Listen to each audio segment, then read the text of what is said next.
5 ans plus tard,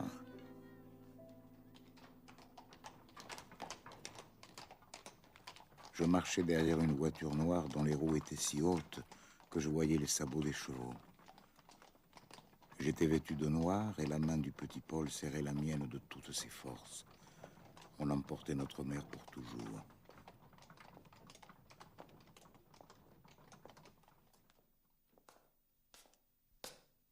Pendant des années, jusqu'à l'âge d'homme, nous n'avons jamais eu le courage de parler d'elle.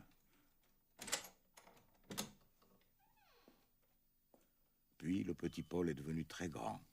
Il portait une barbe de soie. Dans les collines de l'Étoile, qu'il n'a jamais voulu quitter, il menait son troupeau de chèvres. Il fut le dernier chevrier de Virgile. Mais à 30 ans, il disparut à son tour.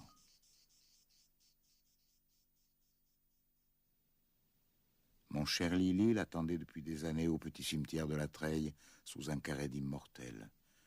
En 1917, dans une noire forêt du Nord, une balle en plein front avait tranché sa jeune vie, et il était tombé sur des touffes de plantes froides dont il ne savait pas les noms.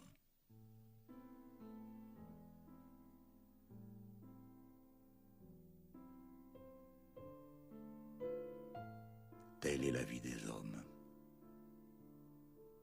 Quelques joies très vite effacées par d'inoubliables chagrins.